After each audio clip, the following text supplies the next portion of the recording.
O presidente Lula assinou nesta semana o Plano Plurianual, o PPA, o principal instrumento de planejamento orçamentário de médio prazo do Executivo.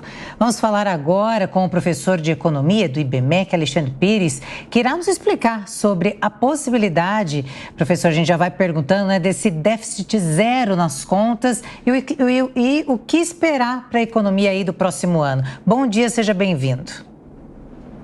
Bom dia, é um prazer estar aqui com vocês.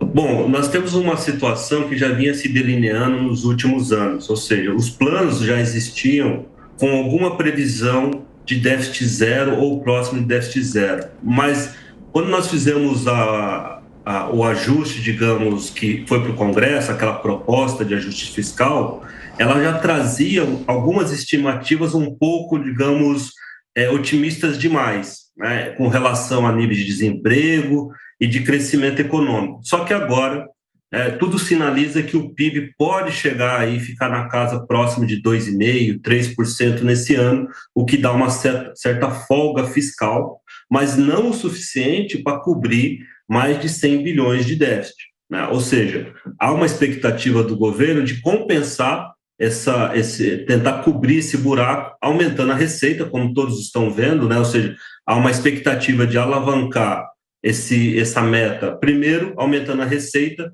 tentando aumentar a base de tributação e contando também que o crescimento não diminua, ou seja, que esses 2,5%, que talvez se transformem em 3%, continuem para o próximo ano. São muitas expectativas e aí nós temos um sinal que acaba sendo ruim para o mercado financeiro e também para outros agentes econômicos. Qual é? A dívida bruta nossa, né? Ela tem aumentado, ainda que a dívida líquida, ou seja, o que o governo deve, tenha caído um pouco. E é isso que importa com relação ao futuro, ou seja, a trajetória da nossa dívida é de queda ou não. Então, o plano plurianual que nós vemos hoje, que é um plano, inclusive, eu acho até bastante pé no chão em algumas coisas, ele tenta trazer novos eixos, tentando encaixar o plano na perspectiva do governo, porque é o primeiro plano deles, né? Ou seja, o governo assume agora e ele estava até agora tocando o plano do governo anterior. Agora é o plano novo, os próximos 4 anos, e aí tem questão ambiental, metas de efeito estufa, tem metas com relação a desemprego, metas de desigualdade, coisas que normalmente não aparecem em planos plurianuais. O plano plurianual, normalmente, ele planeja investimento e dá uma certa trajetória para o gasto público. E, claro, essa trajetória está estável, mas um pouquinho crescente até 2027, mostrando que o governo não pretende estabilizar esse tipo de despesa, né? Ou seja, vai ser tudo na chave da receita e, claro, né, tudo isso pode dar errado, por isso que nós temos visto aí uma certa fuga de investidores estrangeiros, expectativas um pouco negativas. Pois é, né, professor? E o senhor falava sobre essa necessidade que o governo passa a ter, então, de ampliar a arrecadação, ampliar a base de tributação. Isso significa que a reforma tributária que está em discussão no Congresso, que já passou pela Câmara, está agora no Senado, mas já se encaminha para aprovação, ela deve resultar para nós, contribuintes, para o cidadão brasileiro, em aumento de impostos, professor? É necessário que haja um aumento de impostos, porque senão esse projeto que está agora colocado não fecha, a conta não fecha, né? É necessário aumentar essas receitas e, claro, lembrando que nós já estamos numa situação de arroxo, nós estávamos com um crescimento lento, agora que nós começamos a sentir um pouco de alívio, o Brasil está crescendo a taxas anualizadas de 3%, neste momento, né, nós vamos vir agora com um certo gravame, um aumento de impostos. E isso é muito negativo, por quê? Se você tira o gasto, o dinheiro do contribuinte, sobra menos dinheiro para ele consumir.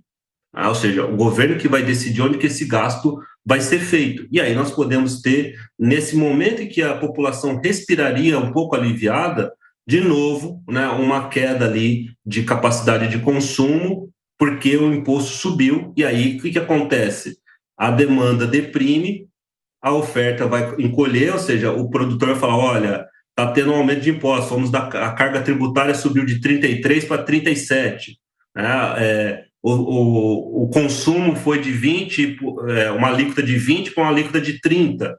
tudo isso afeta a economia e logo nós podemos estar contratando logo amanhã, né, Vitor, de novo, um voo de galinha, né, um crescimento muito baixo para a economia brasileira. Essa é a grande preocupação.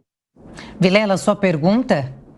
Professor, bom dia. O senhor vê que falta planejamento a esse governo, à medida que o governo acaba dando sinais trocados, muitas vezes aumentando o gasto público em situações onde ele aumenta ministérios, em situações onde ele concede aumentos aos servidores públicos e, do outro lado, acaba anunciando déficit zero e acaba gerando uma necessidade de um aporte de recursos sem explicação ainda para a sociedade? Você entende que falta planejamento e falta um anúncio que mostre realmente que uma medida está concatenada à outra por parte do governo?